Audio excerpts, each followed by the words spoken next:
Hey everyone. Tonight, we journey into the quiet spaces between history's loudest moments. Not just the facts, not just the dates, but the breath behind them, the grief, the silence, the weight of choices made in shadows, and lives lived on the edge of legend. We'll walk with a queen who refused to lie down as her empire slipped from her hands. We'll taste a drink once sacred to gods, later sweetened by empires built on suffering. We'll follow a trail where tears froze in the winter air, and an entire people were erased from their homeland. And we'll stand in a courtroom where fear spoke louder than truth, and girls' whispers sent innocent souls to the gallows.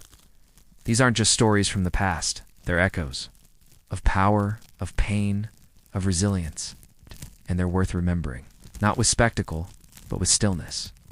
So before you get comfortable, take a moment to like the video and subscribe, but only if you genuinely enjoy what I do here. This isn't about numbers, it's about connection. And if these stories move you even a little, I'd love to know. Drop a comment and tell me where you retuning in from and what time it is for you. It's always fascinating to see who's joining us from around the world. Now, dim the lights. Maybe turn on a fan for that soft background hum. Let the outside world fade, because tonight, we remember, together. The last light, the final days and death of Queen Elizabeth I by candlelight. In the silence of a kingdom holding its breath, a queen stood alone, not on a throne, not in council, not before an army or a court of nobles, but in a dimly lit chamber at Richmond Palace, wrapped in heavy black silks. Her once flaming red hair now hidden beneath a pearled wig, her face painted in a mask of white lead, her body refusing to rest, her lips refusing to speak. She was 69 years old, an age few reached in Tudor England. She had ruled for 44 years. She had outlived her enemies, her lovers, her rivals. She had survived plots, plagues, and the death of empires. She had been called Gloriana, the Virgin Queen, the embodiment of England itself. And now, as the winter of 1603 crept in, Queen Elizabeth I was dying, not with a battle cry, not with a declaration, but in silence, stillness. In a slow, agonizing unraveling that left the nation and history wondering, what truly killed her? This is the story of those final days, not just of a monarch's end, but of a woman's soul, worn thin by power, grief, and time. The weight of the crown by the winter of 1602, Elizabeth I had become a ghost of her former self. The vibrant, commanding queen who had once danced through the halls of Whitehall, who had stood before her troops at Tilbury declaring, "I know I have the body of a weak and feeble woman, but I have the heart and stomach of a king," was now a shadow. Her skin, once powdered into porcelain perfection, had begun to betray the fragility beneath. Her brilliant auburn wigs, once symbols of youthful power, now sat atop a body weathered by nearly half a century of rule. Her hands, once adorned with rings and scepters, were thin and bony, the fingers trembling slightly even when at rest. She had not always been this way. Born in 1533 to Henry VIII and Anne Boleyn, Elizabeth had entered the world as a disappointment, a girl in a kingdom that craved a male heir. Her mother was beheaded when she was 2. She spent her childhood in political exile, accused of treason, imprisoned in the Tower and marked by suspicion, yet she survived. When she ascended the throne in 1558, England was fractured, divided by religion, threatened by foreign powers and teetering on the edge of collapse. Catholic Europe doubted her legitimacy. Her sister, Mary I, had burned Protestants at the stake. The country was in ruins. But Elizabeth rebuilt it.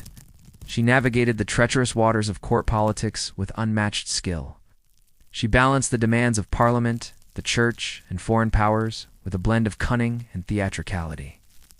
She transformed England into a formidable kingdom, confident, culturally vibrant, and respected on the world stage. Under her reign, the arts flourished. Shakespeare wrote his greatest plays. Drake circumnavigated the globe. The Spanish Armada was defeated in 1588, a victory that cemented her as a national icon. She was never married. She had no children. She declared herself wed to her people, the Virgin Queen, a symbol of purity and divine rule. But now, in the final winter of her life, that image was cracking. 2. The silence begins. It started with the loss. The execution of Robert Devereux, the Earl of Essex, in 1601, had struck a deep blow. Essex was not just a courtier. He was a favorite, a lover perhaps, a son in some ways. He was dashing, ambitious, and impulsive. He flattered her, defied her, then begged for forgiveness only to betray her again. In him, Elizabeth saw both potential and peril. She had elevated him to great influence. She had trusted him. And when he launched a failed coup to seize power in 1601, she had no choice. The crown could not tolerate treason. Elizabeth signed the death warrant herself, and when Essex was beheaded in the Tower of London, something inside her unraveled. From that moment forward, witnesses say the Queen began to change. It wasn't just sadness. It was as if a deep, corrosive guilt had lodged itself in her soul. Some claim she carried a locket containing his portrait. Others swore she muttered his name in the dead of night. Whether these tales were true or the invention of romantic courtiers, the effect was undeniable. The Queen, who had once seemed untouchable now, appeared human and deeply wounded. Grief in that age was poorly understood. What we now recognize as depression might have been seen as melancholia, a spiritual imbalance, rather than an emotional one. But those around her saw it clearly. Her eyes had dulled. Her laughter ceased. Her energy faded. The courtiers, who had once competed for her affection, now stepped more cautiously. They feared her moods, unsure how far her sorrow might drag her down. She stopped composing letters. She stopped approving documents. She even stopped attending chapel, a sign more shocking than any, given her deeply Protestant faith. And perhaps most telling of all, she refused music. Elizabeth had adored music all her life. She had sung, played instruments, and surrounded herself with composers and poets. Now she asked for silence. The Queen's heart, it seemed, had broken long before her body followed. 3. The unseen poison among the many whispered theories about Elizabeth's death. One stands out not because of its drama, but because of its slow, invisible nature. It wasn't a sword or a poisoned goblet that may have killed her, but something far more insidious. Her makeup. For decades, the Queen had adorned her face with a signature white mask of beauty, a thick layer of cosmetic powder, known as Venetian ceruse. It was a fashion born from the aristocracy, designed to signal nobility, purity, and wealth. The mixture, however, contained two key ingredients: vinegar and white lead. Yes, lead. A metal we now know to be toxic even in small quantities. Applied daily, layer upon layer, this lead-based makeup was absorbed through the skin. Over time, it could damage the nervous system, weaken the muscles, cloud the mind, and ultimately shorten the lifespan. The symptoms of lead poisoning read like a shadowed list of Elizabeth's final months: fatigue, depression, tremors, loss of appetite, cognitive decline, skin deterioration. Her contemporaries noted that her teeth had blackened and fallen out. Her hair, once bright and flame red, had thinned and disappeared. Her skin beneath the paint was marked by sores and blemishes hidden from the public behind pearled wigs and powdered masks. And yet, the Queen remained committed to the illusion. She insisted on presenting the image of eternal youth, even as her body rebelled. That makeup was not just vanity, it was armor. Like any armor, it came with weight. In this case, a poisonous one. Some modern historians believe that long-term lead exposure may have contributed significantly to her physical and mental decline. The irritability, the confusion, the refusal to sleep or eat, even the depression that followed the death of Essex might have been magnified by chemical imbalance. But in her day, no one understood these dangers. Venetian ceruse was celebrated. It was even imported and used across Europe. The very thing that made Elizabeth the first iconic queen may have also been one of the slowest, most cruel contributors to her downfall. In the end, the white mask that defined her public image may have also quietly hastened the fading of the woman beneath it. 4. The refusal to lie down. As March of 1603 approached, the decline of Elizabeth I was no longer hidden. What began as grief and withdrawal was now a public spectacle, her slow, tragic unraveling witnessed by nobles, courtiers, and servants alike. The once commanding sovereign, who had outwitted kings and silenced dissenters, now seemed adrift within her own palace. She would not speak of her condition. In fact, She barely spoke at all. She answered questions with gestures or simple nods. Days passed without a full sentence leaving her lips. When her advisors pressed her for guidance on affairs of state, on the matter of succession, or on her own health, she turned a wearer, treating into herself as if words had become too heavy to lift. Physicians summoned in increasing urgency debated her symptoms. Some believed she suffered from a settling of humors, the vague tutor diagnosis for mental or physical imbalance. Others suggested a cold distemper of the brain. But no one could agree on a cure because no one could truly understand the cause. At this time, her physical posture became symbolic of her mental state. She refused to lie down. Not for hours, not for days. She remained upright, sometimes leaning against cushions, sometimes gripping the arms of her chair, but never fully reclining. It was as though she believed that surrendering to sleep would mean surrendering to death. Servants would later report how the queen stood silently in the corner of her room, cloaked in heavy black, unmoving for hours at a time. At night they took turns watching her, unsure whether she was praying, mourning, or simply lost. The palace around her seemed to fall into a hush. Courtiers spoke in whispers. Nobles paced outside her door, anxious for news. And all the while, the air grew thick with unspoken fear. Not just of losing their queen, but of what might come after. The realm had no clear heir. And though Elizabeth had long refused to name one, everyone suspected that James VI of Scotland would be chosen. But without her voice, without her seal, would her will be honored? England was no stranger to power struggles. A queen's silence could turn into a nation's chaos. The silence was no longer just hers. It was England's holding its breath. The final days.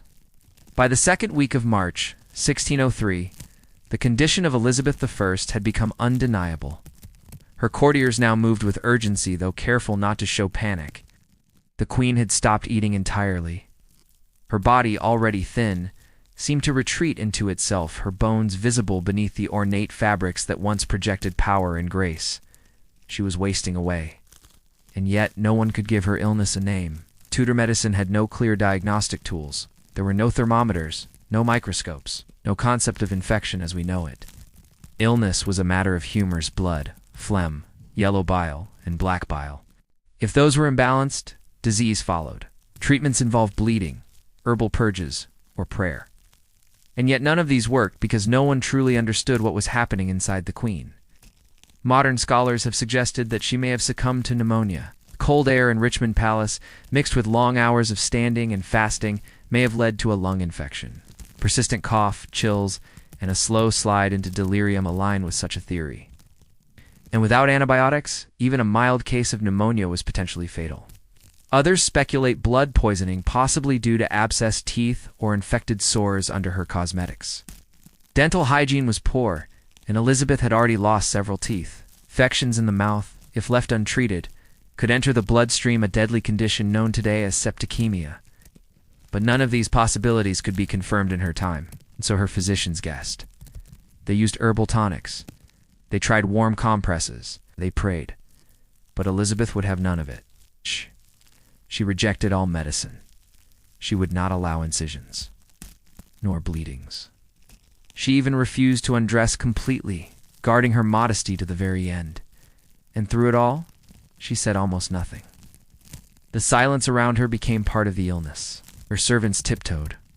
Her ladies wept in private. Her ministers watched, helpless, as the one figure who had dominated their lives for decades began to vanish, not in a blaze, but like a candle slowly dying in its holder.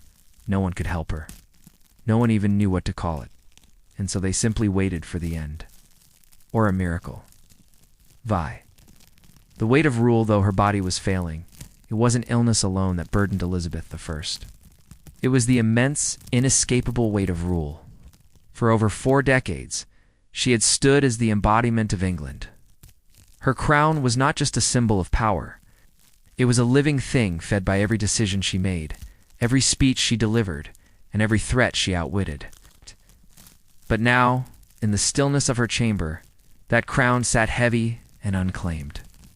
And the question of what came next loomed over the dying queen like a storm. Elizabeth had no children, no direct heir.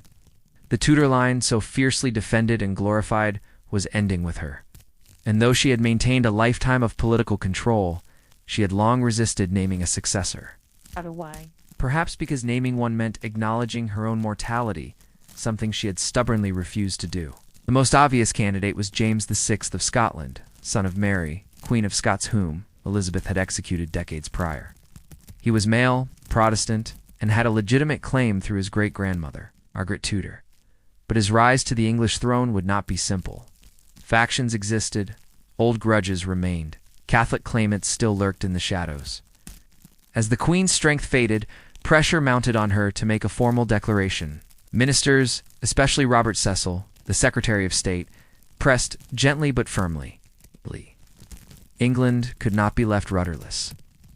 Civil war was not a memory so distant as to be forgotten. And in a world where monarchs ruled by divine right, the death of a queen without clear succession was a recipe for chaos. But Elizabeth remained silent. Some say she gestured when asked if James should be king. Perhaps a subtle nod. Perhaps nothing at all. Others claim, she whispered, I will have no rascal to succeed me, only to later accept the inevitable. But there is no record, no firm confirmation. The monarch who had delivered some of history's most memorable speeches would not speak her final decision. It is possible that in her mind, acknowledging a successor was equal to surrendering, admitting that her story, her dynasty, and her era were truly coming to a close. And perhaps that was more painful than death itself. 7. The vigil as March drew on and the hours grew colder. Those attending Elizabeth I faced a peculiar and increasingly disturbing reality. The Queen refused to sleep, not occasionally. Entirely, days and nights blended into one endless vigil as she remained seated or standing in her chamber, eyes distant, spirit detached. To many, it seemed that the Queen was terrified not of death, but of what lay between her and death, rest. There were moments when her attendants begged her to lie down, but she resisted with such force that they stopped asking. Her refusal wasn't rooted in stubbornness alone. It carried the weight of superstition and sorrow. In Tudor times, sleep was often viewed as a temporary death, a time when the soul drifted dangerously close to the beyond. And Elizabeth I, despite her formidable logic and intellect, may have believed that if she closed her eyes, she would never open them again. And so she sat, sometimes hunched in her chair, other times leaning against the wall. She defied the limitations of her failing body. The swelling in her legs worsened, her breathing grew shallow, but still she would not lie in bed. Her servants tried to coax her with music. She turned it away. They brought warm drinks. She waved them off. She did not wish to be comforted or convinced. It was as if she was standing watch over her own death, refusing to give it an invitation. Eventually, her strength began to betray her. She collapsed several times. On one occasion, she was found crumpled beside her chair, unwilling to cry out for help. After that, her ladies-in-waiting took turns, staying close, hovering like ghosts of the court she had once commanded. Even they no longer spoke to her, unless spoken to first. The atmosphere in the room was one of reverence, sorrow, and dread. When at last she agreed to lie in bed, it was not from peace, but from exhaustion. Her body had given out. She was placed beneath the covers gently, like a fragile relic being lowered into silk. It was the first time she had rested in days, and for many, it felt like the beginning of the end. 8. The final hours, the moment Elizabeth I allowed herself to be laid in bed, her chamber transformed. The silence grew heavier, more sacred. Those closest to her gathered advisors, ladies, physicians, each one aware that this was not just the death of a woman, but the closing of an age. The Tudor dynasty, which had ruled England for over a century, was ending with her final breath. The room was dim. Tapestries muffled footsteps. Candles flickered. Outside, the palace held its breath. No proclamations were issued. No bells tolled. Only whispers passed through the corridors of Richmond Palace. Those who had served her for decades now found themselves standing still, waiting for a word, a sign, a farewell that would never come. Despite the gravity of the moment, Elizabeth I said nothing. She had once been a queen of eloquence. Her words could rouse armies, silence parliaments, and charm foreign courts. But now, as she drifted between consciousness and sleep, Not a single parting phrase escaped her lips. Not to her ladies, not to her council, not even to the realm she had so long protected. Instead, she communicated through faint movements, slight nods, flickers of the eyes, the barest tremble of her hands. Some thought they saw her reach toward the crown resting nearby. Others claimed she gestured toward a portrait of James VI, the presumed successor. But there were no declarations, no final speech to echo through history. What did she see, lying there in silence? Perhaps visions from her reign. The young girl, imprisoned by her sister Mary. The triumphant queen, greeting the troops at Tilbury. The glittering court of poets and explorers. The fires of religious wars. The execution of Mary, Queen of Scots. The death of the Earl of Essex. A life of power shadowed by solitude. Outside her chamber, preparations had already begun. Courtiers quietly packed their belongings. Ambassadors wrote coded letters to their kings. Messengers waited with horses ready. They all knew what came next. And yet, until the last moment, England without a kingdom, without a sovereign. For until her last breath, Elizabeth I was still queen. Oh. No one could take her place. Not yet.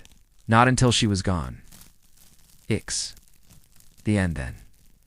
Just before dawn on March 24th, 1603, it happened. No cry. No gasp. Just silence. The room remained motionless for a full minute, as if all feared the breath might return. Then quietly Lady Scrope, her most faithful attendant, covered the Queen's face with a linen cloth. It was over. Elizabeth I was dead. Her passing was not marked with fanfare, nor even with a priest's final rites. She had refused them all. The Virgin Queen, as she was so often called, had died alone, surrounded not by family or heirs, but by the weight of history. A monarch born of scandal, who ruled through storms and fire, now passed into legend with the same dignity she held in life. Quiet, unbending, and ultimately unknowable. The aftermath of Elizabeth's death sent a chill across the kingdom, not because it was unexpected, but because of what it left behind. A throne without a voice, a court without direction, a realm uncertain of its next heartbeat. She had been the only monarch many in England had ever known. Her presence was woven into the fabric of everyday life, her image stamped onto coin and conscience alike. Now, that image was still. Immediately after her death, her body was left undisturbed. According to tradition, her ladies kept vigil beside her, whispering psalms through trembling lips. A single candle burned at her bedside. The cloth over her face did not conceal her identity. Preserved Itaz, though the nation needed one final moment to believe she was truly gone. But while grief settled inside the walls of Richmond, elsewhere wheels were already turning. Robert Cecil stepped into motion. His secret correspondences with James VI of Scotland had prepared for this day. The couriers were sent riding with breathless urgency through muddy spring roads, carrying news that would transform to kingdoms. Meanwhile, back in London, the people waited. No bells rang. No mourning was declared. The court kept the death quiet for several hours, fearing unrest or opportunistic power plays. But word eventually seeped out first through servants, then to merchants and clergy. The Queen was gone. And with her, so too went the Tudor era. There was no child, no sibling, no cousin raised at her side to step into her place. Elizabeth had left behind no personal heir, only the political hope that her choice, unspoken but widely assumed, would be honored. The Privy Council met in hushed tones. The moment was fragile. A kingdom needed direction and fast. The fear of factionalism, of Catholic uprisings, of foreign meddling, all these haunted their thoughts. The bloodshed of past successions loomed like a shadow. Yet the Queen's long silence had not stopped her government from preparing.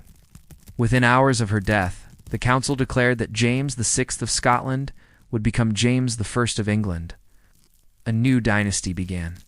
But even as the nation turned toward the future, it did so in mourning for the woman who had shaped an age, and left behind a silence no crown could fill. She, the legacy more than 4 centuries have passed since. Elizabeth I took her final breath, and yet the mystery surrounding her death remains. Unlike monarchs who died in battle or by clear illness, Elizabeth's decline was veiled in silence, secrecy, and contradictions. As a result, scholars, physicians, and curious minds have continued to speculate. What exactly killed the Virgin Queen? The most common theory is old age. At nearly 70, she had far outlived most of her contemporaries. After 4 decades of rule and countless personal losses, her body may have simply succumbed to time. Another compelling theory is pneumonia. The Queen reportedly caught a chill shortly before her final decline. Cold, damp conditions in Richmond Palace combined with her weakened state may have allowed an infection to take root. Then there's the possibility of lead poisoning from her makeup, or septicemia from an infected tooth, or the emotional and psychological toll of grief and depression. In truth, it may have been all of these factors woven together in a tapestry of decline. A queen who carried an empire may have finally been crushed beneath its weight. And yet in her silence, she left no confession, only a legend. Elizabeth I's death was not merely the close of a life. It was the close of an identity that England had worn for more than 40 years. She had reigned alone without husband or child, carving her image into the very soul of a nation. Our passing was quiet, private, and full of unanswered questions. But the echo of her reign thundered into the centuries that followed. The country she left behind was vastly different from the one she inherited. She had transformed it into a formidable kingdom, culturally vibrant and respected. And though her body rests quietly beneath the stones of Westminster Abbey, her story continues to live in pages, on stages, and in the very spirit of the monarchy she once ruled. She died alone. But she did not die forgotten. Epilogue. The silence speaks to this day. Historians still debate the details of her death, but few debate her impact. The Elizabethan age remains one of the most celebrated periods in English history. Her name became shorthand for a golden era of poetry, exploration, and national pride. And though her body rests quietly beneath the stones of Westminster Abbey, her story continues to live in pages, on stages, and in the very spirit of the monarchy she once ruled. She died alone, but she did not die forgotten, for in life she mastered the art of performance, and in death she let the silence speak louder than any closing act. And so, centuries later, we still remember. Not just the Queen, but the woman, the myth, the mystery, and the silence. The sacred origins and global journey of chocolate. You hold it in your hand. You melt it on your tongue. You stir it into warm milk on a winter night. It's sweet. It's comforting. It's familiar. But once chocolate was none of these things. Once it was bitter. Once it was sacred. Once it was drunk like a prayer. Long before it lined grocery store shelves, long before it was wrapped in foil and sold for $1, chocolate was a gift from the gods of dark, frothy brew that pulsed with power, mystery, and meaning. This is the story of how a single bean, born in the humid rainforests of Mesoamerica, traveled across oceans, empires, and centuries, transformed by conquest, greed, and desire into one of the most beloved substances on earth. But beneath its sweetness lies a truth we often forget. Chocolate is not just a treat. It is a story of creation, of exploitation, of survival. And tonight, we follow that story. From the sacred groves of the ancient Maya to the factories of Europe, from the plantations of West Africa to the artisan workshops of today, because chocolate has always been more than flavor. It has been currency, ritual, power, and memory. And its journey is not over. I, the divine bean. Cacao in the rainforest over 3,000 years ago. Deep in the tropical lowlands of what is now southern Mexico and Central America, a quiet miracle grew in the shade. It was the cacao Tretheobroma, cacao slender, evergreen plant with broad leaves and small pink flowers that clung directly to its trunk. From those flowers emerged strange football-shaped pods, ridged and colored in shades of yellow, red, and green. Inside, nestled in a white, gelatinous pulp, were cacao beans, the seeds that would one day fuel empires. But to the people who first encountered it, cacao was not a commodity, it was divine. The Olmec civilization, one of the earliest in the Americas circa 1500 BCE, were likely the first to cultivate and consume cacao, though much of their culture remains shrouded in mystery. Lost to time, and jungle archaeologists have found traces of cacao residue in ancient pottery, suggesting they fermented and drank the beans in ceremonial rituals. To them, cacao was more than food. It was a bridge to the spirit world. But it was the Maya, centuries later, who truly elevated cacao to the realm of the sacred. By 250 CE, the Maya had built towering city-stickle. Palenque where kings ruled, astronomers charted the stars, and priests performed rituals to honor the gods. And in nearly every sacred moment, cacao was present. The Maya believed cacao was a gift from the gods, specifically from Hunahpu, the maize god, who, according to their creation myth, was reborn from the underworld and gave humanity life. In the Popova, their sacred text, it is said that humans were made from maize and coconut, just food, but the very essence of life. Cacao was not sweet. It was not eaten. It was drunk bitter, spiced, and frothy. The beans were roasted, ground into a paste, then mixed with water, chili peppers, cornmeal, and sometimes vanilla or honey. The mixture was poured from one vessel to another, high into the air, to create a rich, cloud-like foam, sign of prestige and spiritual power. This foam was not just texture. It was soul. To the Maya, the foam represented the breath of life, the mist of the rainforest, the veil between worlds. And only the elite kings, priests, warriors were allowed to drink it. Cacao was served at weddings, births, funerals, and coronations. When a ruler was crowned, he was anointed with cacao. When a noble died, vessels of the drink were buried with him to nourish his soul in the afterlife. Artifacts from the era show kings holding cacao cups, gods emerging from cacao pods, and glyphs inscribed with the word cacawa, the root of the word cacao. Cacao was not just consumed. It was worshipped. And it was money. In Maya markets, cacao beans were used as currency. A rabbit cost 10 beans. A turkey hen, 100. A slave, 100 beans. People stored them in clay jars, traded them, and even made counterfeit beans from clay to cheat in trade. To the Maya, cacao was not just valuable, it was life itself, a currency of both economy and spirit. 2. The Aztecs. Warriors, kings, and the drink of power centuries past.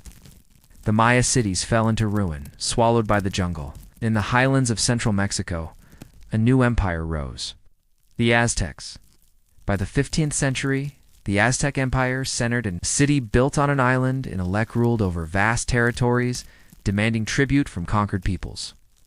And among the most prized tributes, cacao beans. The Aztecs called it exodo bitter water. They did not grow cacao themselves. The climate of their capital was too dry, too cold. But in the warm, humid southlands they conquered, they forced provinces to send tons of cacao beans as tribute. These beans flowed into the imperial capital, stored in granaries like gold. Each bean had value. A small rabbit, 10 beans. A turkey hen, 100. A prostitute, 10 beans for an hour. Cacao was money. Cacao was medicine. Cacao was royalty. Only the elite nobles, priests, warriors were allowed to drink it. It was prepared much like the Maya did. Water, chili, corn, and cacao paste poured to create foam. But for the Aztecs, cacao was also a warrior's drink. Before battle, soldiers would drink exoatl for strength, alertness, and courage. It was believed to be an aphrodisiac, a source of vitality. Emperor Moctezuma II was said to drink 50 cups a day, a ritual of power, not indulgence. When Spanish conquistador arrived in 1519, he was stunned by the sight. He watched as Moctezuma was served the dark, frothy drink in golden goblets. He saw the reverence with which it was handled. He tasted it, and he hated it. Too bitter, too spicy, too strange. But he also saw its value. He saw the way the Aztecs guarded it. He saw the way they used it. He saw the power it held. And when the empire fell, when it was burned, when Moctezuma was killed, when the Aztecs were crushed, Cortés did not leave empty-handed. He took gold, he took silver, and he took cacao beans. He took the knowledge of how to make exoatl, and he sent it back to Spain. 3. The sweet betrayal. Chocolate crosses the ocean when cacao arrived in Europe. It was a curiosity at first. It was only for the Spanish royal court. Monasteries experimented with it. Priests drank it in secret. But the Europeans found it unpalatable, too bitter, too foreign. Then came the Great Transformation. They added sugar, and everything changed. Sugar, already a luxury in Europe, was combined with cacao to create a sweet, rich, intoxicating drink. no longer bitter, no longer for warriors. Now it was for kings, queens, and aristocrats. Chocolate became a symbol of wealth and sophistication. In Spain, it was sipped in private salons. In France, Louis XIV drank it daily. In England, chocolate houses opened exclusive clubs where the elite gathered to gossip, gamble, and sip the exotic brew. But sugar did not come from nowhere. It came from slavery. And so began the great entanglement, the union of cacao and sugar, two crops that would fuel empires and destroy lives. To meet Europe's growing hunger for chocolate, colonial powers, Spain, Portugal, France, Britain, the Netherlands expanded plantations across the Caribbean, Brazil, and later West Africa. Cacao and sugar cane were labor-intensive. Beans had to be harvested by hand. Pulp had to be fermented. Beans dried, roasted, ground. Sugar cane had to be cut, crushed, boiled. It was brutal, back-breaking work. And who did it? Enslaved Africans. Millions were captured, shipped across the Atlantic in horrific conditions, and forced to work on plantations. Many would never taste the chocolate their labor created. The drink of the gods had become a product of blood, suffering, and systemic injustice. And yet, in the drawing rooms of London and Paris, no one spoke of this. They sipped their sweet chocolate, unaware, uninterested, the lives behind the beans. The spiritual had become commodified. The sacred had become profit. For the Industrial Revolution, from drink to bar by the 18th century, chocolate was still a liquid luxury, but the world was changing. The Industrial Revolution was reshaping everything: textiles, transportation, food, and chocolate was about to be transformed again. In 1828, a Dutch chemist named Konrad van Houten invented a revolutionary process. He used a hydraulic press to extract cacao butter from roasted beans. What remained was a dry cake, which could be ground into a fine powder. This powdered Dutch cocoa dissolved more easily in water, was cheaper to produce, and could be mixed with sugar more smoothly. It was the birth of modern chocolate. Then, in 1847, the British company Fry & Sons took the next step. They combined cacao powder, cacao butter, and sugar to create the world's first chocolate bar. For the first time, chocolate could be held in the hand, not just sipped. It was portable, solid, and delicious. Then came the Swiss. In the 1870s, Daniel Peter added condensed milk to the mix, creating milk chocolate. His friend and rival, Rodolphe Lindt, invented the conching machine, device that slowly churned chocolate for hours, refining its texture into the silky smoothness we know today. These innovations turned chocolate from a luxury into a mass-market product. Factories sprang up, production scaled, prices dropped. Chocolate was no longer for the elite. It was for everyone. Companies like Cadbury and Hershey industrialized chocolate on a scale never seen before. They packaged it in colorful wrappers. They advertised it as joy, indulgence, and childhood wonder. Milton Hershey, inspired by Henry Ford, applied assembly line methods to chocolate. By 1900, the Hershey bar was born, and with it, a new American love affair with chocolate. Soldiers carried it into war. Children traded it on playgrounds. It became a symbol of love, comfort, and nostalgia. Valentine's Day, Halloween, Easter, all adopted chocolate as their unofficial mascot. But in making it sweet, accessible, and solid, something was lost. The divine had become snack food. The ritual had become routine. Story had been forgotten. The craft chocolate movement. A return to the bean by the late 20th century. Chocolate was everywhere. But few stopped to ask, where does it come from? Who grows it? What does it taste like before it's buried in sugar and additives? Then, in the early 2000s, a quiet revolution began. Inspired by the slow food, coffee, and wine movements, a new generation of chocolatiers asked deeper questions. They wanted single-origin chocolate cacao from specific regions, preserving the unique flavors of soil, climate, and fermentation. They discovered that cacao had terroir, just like wine. Beans from Madagascar tasted fruity and citrusy. From Ecuador, floral and nutty. From Venezuela, earthy and complex. This was not just about flavor, it was about ethics. Documentaries and investigations revealed ongoing labor abuses, child labor, poverty wages, deforestation in cacao farming, especially in West Africa, which produces over 70% of the world's cacao. In response, craft chocolate makers began working directly with farmers, paying premium prices for ethically grown beans. Labels like Fair Trade, Direct Trade, and Rainforest Alliance emerged. Chefs and food historians revived ancient Mesoamerican recipes chocolate with chili, corn, and spices. Indigenous communities in Mexico and Guatemala shared generational knowledge, reminding the world that chocolate was not invented in a factory. It was born in a forest. And for those who cared to listen, chocolate began to speak again, not just in sweetness, but in memory. Chocolate today. A mirror held to civilization today. Chocolate is everywhere, in vending machines, in gourmet kitchens, in Valentine's boxes, and Halloween buckets. It is a symbol of love, luxury, and comfort. But beneath its creamy surface lies a history that is anything but simple. It is a story of gods and empires, joy and exploitation, ritual and reinvention. Chocolate is a mirror held up to civilization itself. It shows us our ingenuity, our resilience, our capacity for beauty, and it shows us our greed, our hypocrisy, our willingness to forget. It is a story of forgotten voices, the indigenous peoples who first revered cacao, whose traditions were silenced by colonization. Every time we bite into a chocolate bar, we engage knowingly or not with that deep and painful history. And yet, for all its contradictions, chocolate unites us. It brings joy, it comforts, it celebrates, it endures. Perhaps that is its greatest legacy, not just its flavor, but its ability to evolve, to adapt, and to survive the rise and fall of civilizations. From ritual to recipe, from seed to symbol, chocolate has always meant more than it seemed. It is, in the end, not just a treat, it is a story. One that we are still writing. Closing narration. Music swells softly, so the next time you hold a piece of chocolate, pause, let it melt, and ask, where did this come from?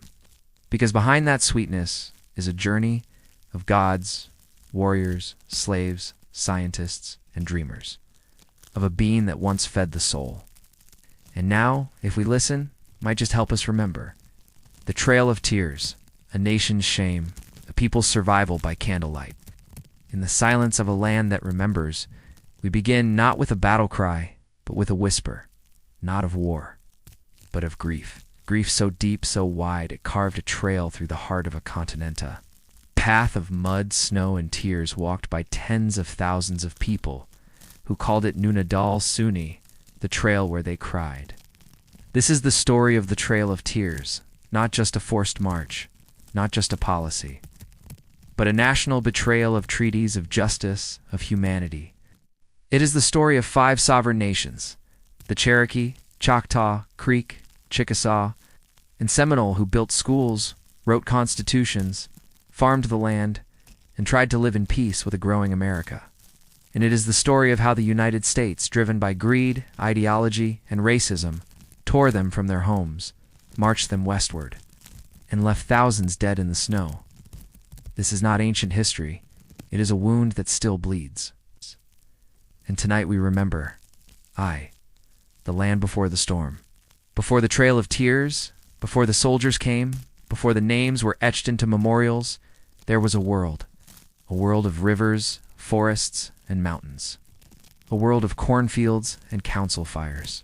A world of language, law, and life. In the early 19th century, the southeastern United States, what is now Georgia, Alabama, Mississippi, Tennessee, and parts of North Carolina and Florida, was not empty. It was home to tens of thousands of Native Americans. And among them, 5 nations stood out not for their resistance, but for their adaptation. They were known in the cruel irony of American history as the 5 civilized tribes. The label was meant to be a compliment, but it was also a weapon, because to be civilized in the eyes of white America meant only one thing. You could be trusted to leave. These nations, Cherokee, Choctaw, Creek, Chickasaw, and Seminole, had long lived alongside settlers. They traded with them. They intermarried. They adopted aspects of American culture, farming, Christianity, even slavery in some cases. The Cherokee had a written language invented by Sequoyah in 1821. They had a constitution, modeled after the U.S. Constitution. They published a bilingual newspaper, the Cherokee Phoenix. They sent delegates to Washington, built schools, churches, and farms. They were not nomads. They were not savages. They were a nation. And yet, to the white settlers pushing westward, none of that mattered. All that mattered was the land, fertile soil, gold, cotton, and the belief deep, unshakable, that this land was meant for white people. This belief had a name, would later be called manifest destiny. But in the 1830s, it was already in motion. Its engine was greed. 2. The spark. Gold and greed, it began in 1828, in the hills of northern Georgia. Near the town of Dahlonega, a man named Benjamin Parks found gold. Not a speck, not a flake, but a nugget. And with that discovery, the fate of an entire people began to shift. Word spread like wildfire. Soon, thousands of prospectors flooded Cherokee territory, digging, panning, staking claims. They tore up farms. They burned homes. They ignored Cherokee laws. In the state of Georgia, it did nothing. In fact, it did worse. Passed laws nullifying Cherokee sovereignty, declared Cherokee land state property. It banned Cherokee courts. It forbade Cherokee citizens from testifying in court against white men. It even outlawed Cherokee assemblies, making it illegal for their own people to gather. To the Cherokee, this was not just oppression, it was war. And they had only one weapon left, the Law 3, the legal fight. Cherokee Nation v. Georgia, 1831. In 1831, the Cherokee Nation took their case to the U.S. Supreme Court. They argued that Georgia had no right to impose its laws on Cherokee territory. They were a sovereign nation, they said. They had treaties with the United States. They had their own government. They had rights. The case was Cherokee Nation v. Georgia, and the court's decision was devastating. Chief Justice John Marshall ruled that the Cherokee were not a foreign nation. They were a domestic dependent nation, like a ward of the state. Because they were not a foreign nation, they had no standing to sue in federal court. The door was closed. The law had failed them. But the Cherokee refused to give up. They tried again for the victory that wasn't. Worcester v. Georgia, 1832. In 1832, the case returned this time as Worcester v. Georgia. Samuel Worcester, a white missionary, had been arrested for living in Cherokee territory without a state license. His defense? That Georgia had no authority there. The Supreme Court agreed. In a landmark decision, Chief Justice Marshall declared, "The Cherokee Nation, then, is a distinct community, occupying its own territory, in which the laws of Georgia can have no force." The ruling was clear. Georgia had no right to enforce its laws on Cherokee land. Only the federal government could negotiate with native nations. It was a victory, a triumph of justice. But it meant nothing, because the man who held the power, President Andrew Jackson, refused to enforce it. "Legend has it," he said, "John Marshall has made his decision. Now let him enforce it." Whether he said those exact words is debated, but his actions left no doubt, did nothing. He allowed Georgia to continue its attacks, ignored the court. He let the Cherokee suffer. He prepared the way for what came next. V. The Indian Removal Act of 1830. On May 28, 1830, President Andrew Jackson signed the Indian Removal Act into law. It authorized the federal government to negotiate treaties with native nations to exchange their lands east of the Mississippi. River for land in the West, what was then called Indian Territory, modern-day Oklahoma. On the surface, it sounded voluntary. But it was not. It was coercion. It was threat. It was ethnic cleansing. Jackson, a former general who had fought against native nations in brutal campaigns, saw removal as inevitable. In his words, "They have neither the intelligence, the industry, the moral habits, nor the desire of improvement which are necessary to any favorable change in their condition. They must perish, or they must abandon their habits and wander far into the wilderness." To Jackson, native people were not nations. They were obstacles, and obstacles must be removed. Congress passed the act by narrow margins, 3 votes in the Senate, 5 in the House, but that was enough. The machinery of removal was set in motion, and the 5 civilized tribes would bear the cost. Vi the Choctaw, the first to walk. The Choctaw were the first to be removed. In 1831, over 15,000 Choctaw began the journey west. They walked. They had no wagons, no supplies, no protection. They crossed frozen rivers. They marched through blizzards. They carried their children on their backs, and they died. By the time they reached Indian Territory, nearly a quarter of them were gone, Choctaw chief later said. We passed through rivers swollen by rains. Sick were carried on litters. The dead were buried without coffins. It was a trail of tears and death. The phrase would echo through history, and it would come to define them all. The Creek. Broken promises. Broken people. The Creek Nation had already been weakened by war. In 1814, after the Battle of Horseshoe Bend, Jackson forced them to cede 23 million acres of land. Now, in 1836, they were told to leave the rest. Over 15,000 Creek were rounded up. Many were chained. They were forced to march under armed guard. They were given little food, were denied medicine, and they died by the hundreds. Some were sold into slavery. Others were scattered, never to return. One survivor wrote, "We were driven like cattle. The soldiers had no mercy. The old and the young fell behind. We buried them by the roadside and kept walking." The Creek had tried to live in peace. They had even fought with the U.S. in some wars, but it didn't matter. They were in the way. And so, they were removed. 8. The Chickasaw. A price too high, the Chickasaw negotiated a different path. They agreed to removal in exchange for payment. But the U.S. government delayed the funds. When the Chickasaw began their journey, they had no supplies, no food, no wagons, no protection. They had to buy their own provisions, often at inflated prices. Hundreds died from starvation and disease. We were promised money. We were promised safety. We were promised a new beginning. But we were given hunger, cold, and death. Still, they endured, they rebuilt. But the cost was written in graves. The Seminole resistance in the swamps, the Seminole of Florida, refused to go. They fought. For 7 years, from 1835 to 1842, they waged guerrilla war against the U.S. Army. They knew the swamps. They knew the forests. They used the land to their advantage. Leaders like Osceola became legends. He was captured under a flag of truce, a betrayal that shocked even some Americans. He died in prison, but the fight continued. Thousands of U.S. troops were deployed. Tens of millions of dollars were spent. It was the most expensive Indian war in U.S. history, and still, the Seminole did not surrender. Eventually, most were captured or killed. Others were forced west. A small group fled deep into the Everglades. Their descendants remain, free, unconquered. The Cherokee. The final betrayal of all the nations, the Cherokee suffered the most. Not just in numbers, but in betrayal. They tried everything. They had built a nation. They had won in court. They had obeyed the law.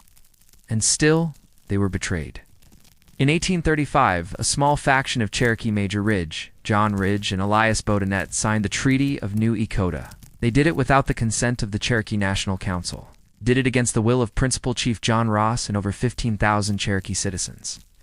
But the U.S. Senate ratified it anyway, and that was enough. The treaty said the Cherokee would leave their homeland in 2 years. But in 1838, under President Martin Van Buren, the U.S. Army arrived. They came with bayonets, they came with orders, they came with no mercy. The roundup. In the spring of 1838, soldiers descended on Cherokee villages. They surrounded homes. They kicked in doors. They gave families minutes to pack. Some were allowed to take clothes, others nothing. Their homes were looted, their farms burned, their churches destroyed.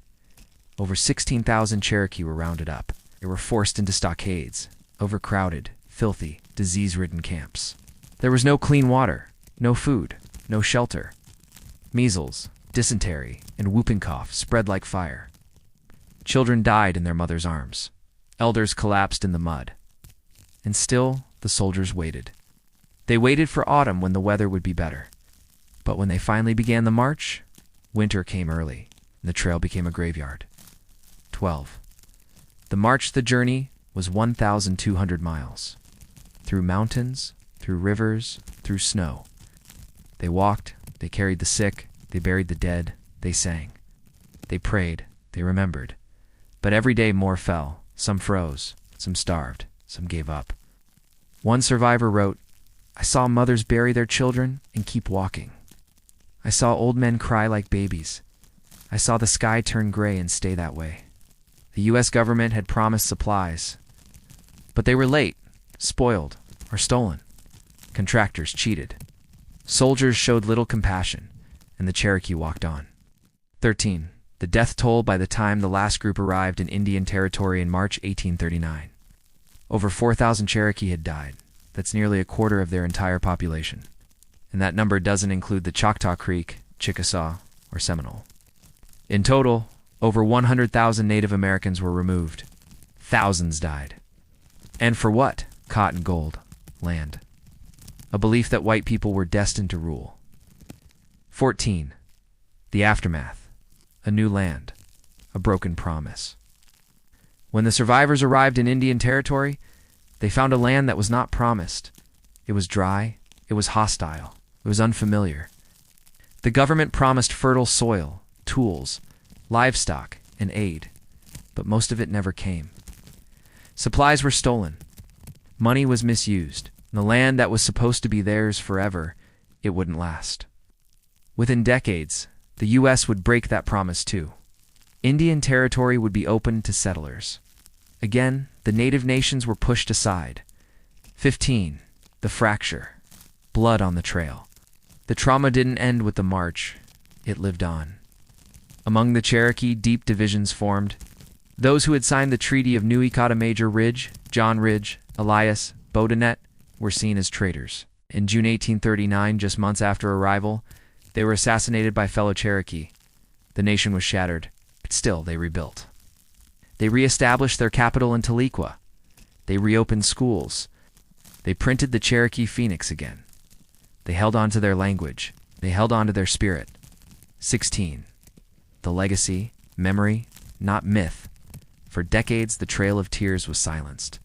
It was ignored in textbooks. It was whitewashed in history. But the memory survived.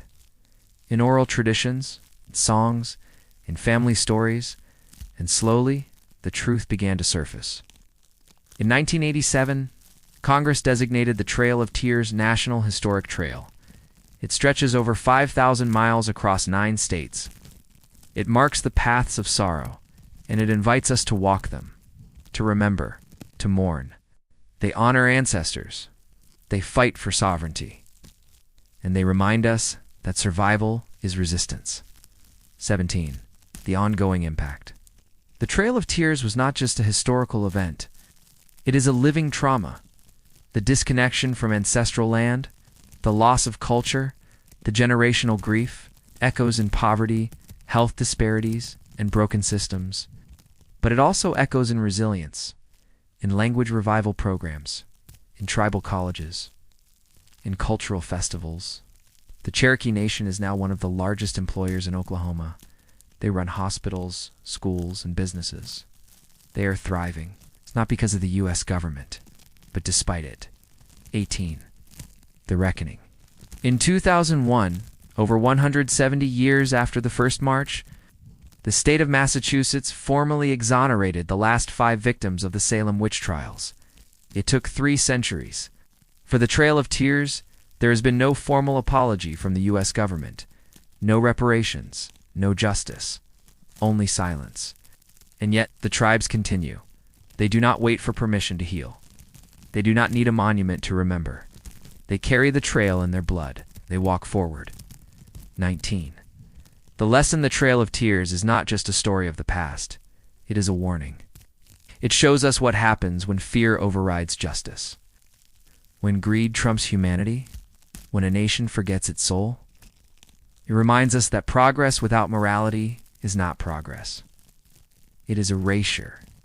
And it asks us, who do we protect? Whose land do we honor? Whose story do we tell? Because history is not just about dates and battles. It is about who survives, who is remembered. XX. The closing. A trail of tears, a trail of strength. So we end not with silence, but with remembrance. The Trail of Tears was a death march, but it was also a journey of survival. Every step was a refusal to vanish. Every breath was a defiance. Every child who lived was a victory. And every descendant who speaks their language, sings their songs, and walks their land is proof. Proof that they did not break. Proof that they did not disappear. Proof that they are still here. And so, we remember. Not just the tears, but the strength. Not just the loss, but the legacy. Because the trail of tears is not just a path through the wilderness, it is a testament to courage, to endurance, to the unbreakable spirit of a people who walked through fire and emerged, still standing. The Salem witch trials. When fear ruled the land by candlelight, in the silence of a New England winter, we begin not with a scream, but with a whisper. Not of magic, but of fear. A fear so deep, so contagious, it turned neighbors into enemies, prayers into accusations, and justice into a noose. This is the story of Salem. Not the modern town of witches and Halloween, but the real Salem village, Massachusetts. In 1692, a place where God was near, the devil was real, and the line between truth and terror was thinner than parchment. In just over a year, this small Puritan settlement would descend into mass hysteria, accusing over 200 people of witchcraft, imprisoning dozens, and executing 20 innocent souls, all because of a few girls who began to scream. This is not a story of spells or sorcery. It is a story of grief, power, and the human mind under pressure, of how fear, once unleashed, can consume a community from within. And tonight we walk through the cold, dark woods of 1692 to understand not just what happened in Salem, but why it still matters. The world of Salem, a village on the edge. In the winter of 1692, Salem village was not a town of cobblestone streets and bustling markets. It was a frontier settlement carved from the wilderness, a place of hardwood forests, frozen soil, and biting winds. Its people were Puritans, devout, disciplined, and convinced they were God's chosen. They believed in a cosmic war not between nations, but between heaven and hell. Every illness, every storm, every failed harvest was not random. It was a test, a punishment, a sign of sin. To them, the devil was not a metaphor. He was real, and he walked among them, could possess a man. He could tempt a woman. He could send his servants witches to corrupt the innocent. And so, the people of Salem lived under a spiritual siege. They attended church 6 days a week. They memorized scripture. They policed each other's behavior. To miss a sermon was to flirt with damnation. To speak out of turn was to challenge God. And to be different, poor, outspoken, foreign was to be suspect. But beneath their piety, Salem was fractured. The village was divided: rich versus poor, farmer versus merchant, Salem village versus Salem town. The wealthier Salem town had a port, trade, and influence. Salem village was poorer, more isolated, and resentful. There were land disputes, church feuds, old grudges that festered like infection. And at the center of it all stood Reverend Samuel Parris, the village minister. He was not a man of warmth. He was harsh, paranoid, and obsessed with sin. His sermons thundered with warnings of the devil's work. He accused his congregation of backsliding. He saw enemies in every shadow, and his household, small, tense, and emotionally charged, would become the epicenter of the storm. 2. The first scream. The afflicted girls. It began in January 1692. 2 girls, Betty Parris, age 9, and her cousin Abigail Williams, age 11, started acting strangely. They screamed.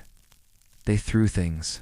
They barked like dogs. They crawled under furniture, contorted their bodies, and claimed to be pinched, pricked, and choked by invisible forces. When scolded, they wailed in pain. When questioned, they spoke in gibberish. Their father, Reverend Parris, was terrified. He called a doctor. The doctor examined them and gave a diagnosis that would ignite the fire. They are under an evil hand. In Puritan New England, that meant only one thing: witchcraft. The girls were not sick. They were bewitched. Soon other girls began to show the same symptoms. Ann Putnam Jr., 12. Mercy Lewis, 17. Mary Walcott, 17. Elizabeth Hubbard, 17. They formed a circle of the afflicted young, impressionable, and now the most powerful people in the village. Their fits grew more dramatic. They fainted. They shrieked. They claimed to see specters, ghostly shapes of the accused, attacking them in court. And when asked who was tormenting them, they pointed three. The first accusations. The convenient targets. The first three women accused were not random. They were vulnerable.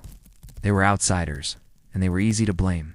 Tituba, an enslaved woman from the Caribbean, possibly of African or indigenous descent. She worked in Paris's household. She told stories of magic, spirits, and fortune-telling exotic to Puritan ears. She was the perfect scapegoat. Sarah Good, a homeless beggar, often seen muttering to herself. She was poor, disliked, and had a reputation for cursing those who refused her alms. When asked if she was a witch, she reportedly said, "I am no more a witch than you are a wizard." It was taken as defiance proof of guilt. Sarah Osborne, an elderly woman who had scandalized the community by marrying her servant and refusing to attend church. She was sick, bedridden, and unable to defend herself. All three were arrested, jailed, and the panic spread, because if witches were real, and if they could strike children, then no one was safe. 4. The engine of accusation. Spectral evidence. What made the Salem witch trials unlike any other witch hunt in history? Spectral evidence. This was not physical proof. It was visionary. It was supernatural. It was based on the belief that a witch could send her spirit, her specter, to torment victims from afar. So when the afflicted girls screamed in court, claiming to see the ghost of the accused pinching them, choking them, or riding on their backs, the court believed them. No one could see the specter, but the girls could. And in a society that believed in the invisible world, that was enough. The accused would stand in court, silent, while the girls writhed in agony, claiming to be attacked by their invisible form.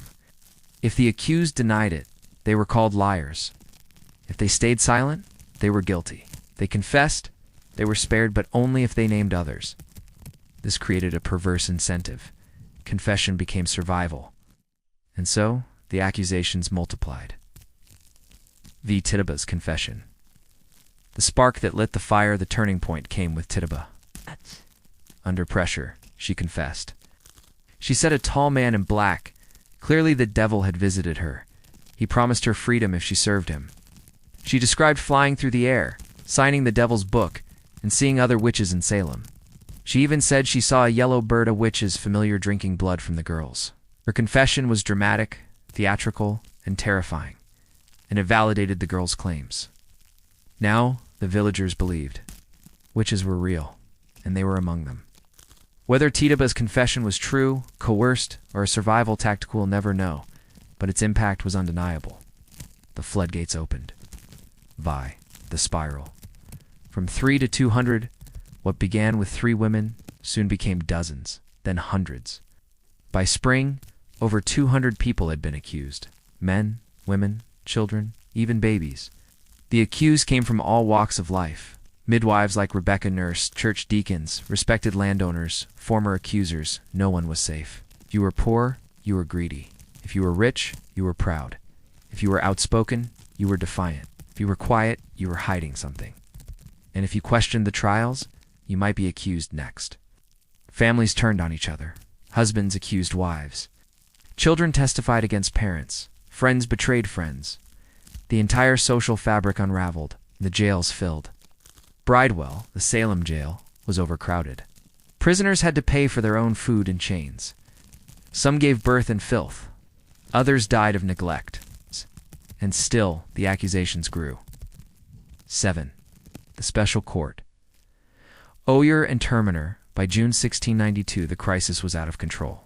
Governor William Phipps, a man with personal ties to the trials, his own wife was later accused, established a special court. It was called the Court of Oyer and Terminer, to hear and determine. Its judges were respected men. William Stoughton, Chief Justice, a zealous Puritan.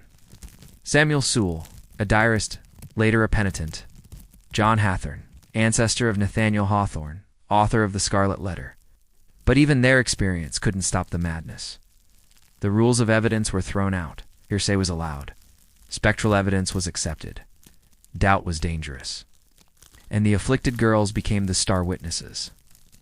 Their screams, their fits, their visions were the law. 8. The first execution. Bridget Bishop on June 10, 1692, the first person was hanged. Bridget Bishop. She was not a model Puritan. She wore bright clothes. She ran a tavern. She had been accused of witchcraft years before. She was a convenient target. During her trial, the girls claimed to see her specter in court pinching them, mocking them. She denied everything. But her defiance was seen as proof of guilt. She was convicted. On a hill outside Salem, she was hanged. Her last words, "Am no more a witch than you are a wizard." Then she was gone. The machine of death had begun. The executions. A gallows in the woods. Over the next 4 months, 19 people were hanged. All innocent, all brave, all denied justice. Among them, Sarah Good, the beggar who cursed those who wouldn't feed her. She was hanged on July 19th. Her daughter, Dorothy, age 4, remained in jail for 9 months. Rebecca Nurse, a 71-year-old grandmother, church member, and mother of 8. Her trial caused public outrage. Many believed she was too pious to be a witch. But when she said, "I am innocent as the child unborn," the girls screamed in. The jury convicted her. John Proctor, a farmer who openly criticized the trials, said the girls were pretending. For that he was accused. His wife Elizabeth was also imprisoned. He was hanged on August 19th. Martha Corey, a strong-willed woman who mocked the girls' fits. She was accused, then her husband Giles refused to plead. And then came the most brutal death. Giles Corey, the man who said more weight. Giles.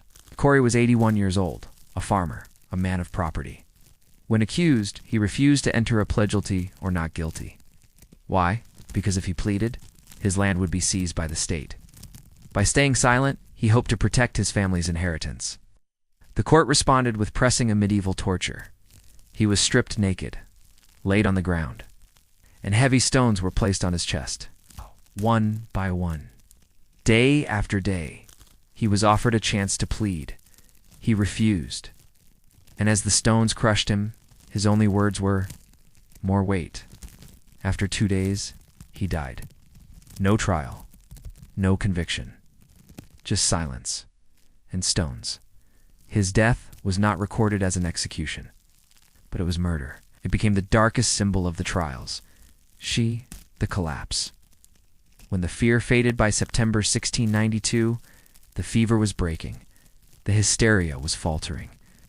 Why? Because the accusations were reaching too far.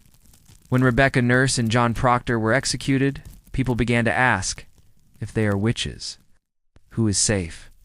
When Martha Corey was accused, and then Lady Mary Phipps, the governor's wife, the elite began to fear for themselves. And then came Reverend Increase Mather, a powerful Puritan minister, father of Cotton Mather, who had initially supported the trials. He delivered a sermon that would change everything. It is better that 10 suspected witches should escape than that one innocent person should be condemned. A radical statement, a reversal. He rejected spectral evidence, and slowly, others followed. Governor Phipps disbanded the court. A new court was formed, one that did not accept spectral evidence. The remaining prisoners were acquitted. The executions stopped. The panic ended, but the damage was done. 12. The aftermath. Guilt, grief, and silence when the trials ended. Salem was left with emptiness. Not victory, not purification, but shame. Over 150 people had been imprisoned, 19 hanged, 1 pressed to death, 5 died in jail. Families were ruined, reputations destroyed. And the accusers, they were children, now grown, 13. The apologies, in the years that followed, some began to apologize. Judge Samuel Sewall stood before his congregation in 1697. He confessed his role. He asked for God's forgiveness. It was a rare act of public penance. Ann Putnam, Jr., one of the original accusers, stood before her church in 1706. She was now a woman, married, with children. She said, "I desired to be humbled before God. For my part in the deaths of innocent people, I was deluded by Satan." She named the victims. She begged for forgiveness. But many others never apologized. Some believed they had done God's work. And the families of the accused, they fought for decades to clear their names. In 1711, the Massachusetts legislature restored the civil rights of the victims.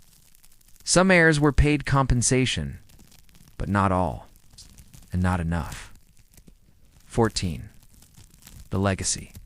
A cautionary tale. More than 300 years have passed, and yet the Salem witch trials live on, not as a story of witches, but as a warning. A warning about mass hysteria, false accusations, the fragility of justice, the danger of unchecked belief. The phrase Salem witch trials has become shorthand for moral panic. It is invoked in politics. This is a witch hunt. Courts when evidence is flimsy, fear-driven. Literature. Arthur Miller's The Crucible, an allegory for McCarthyism. The Salem witch trials memorial stands today. One for each victim. One for each victim. No crimes listed. Only names. In final words. Like Rebecca Nurse, I am innocent. Like John Proctor, because it is my name, because I cannot have another in my life. And Giles Corey's silent defiance. They're not forgotten. The 15th. Why it still matters, because Salem was not about witches. It was about fear, fear of the unknown, fear of difference, fear of losing control. And when fear takes over, reason dies. The trials show us what happens when emotion replaces evidence. Power silences dissent. The vulnerable are blamed. The system fails. It is a mirror, and we still see ourselves in it. Every time a community turns on a minority, every time a rumor becomes a conviction, every time a person is destroyed by accusation, we're back in Salem. 16. The survivors. But Salem is not just a story of death. It is also a story of survival. The families of the accused endured. They rebuilt. They passed down stories. Today, descendants of the victims and the accusers still live in Massachusetts. Some carry the weight of shame, others the pride of resilience. In 2001, over 300 years after the hangings, the state of Massachusetts exonerated the last 5 victims. It was too late, but it was justice. 17. The final word. So we end not with fear, but with remembrance. The Salem witch trials were not magic. They were human. They were tragic. They were preventable. And they are a reminder. Never stop questioning. Never stop defending the innocent. Never let fear rule the land, because the next time it happens, it might not be called witchcraft, but it will feel the same.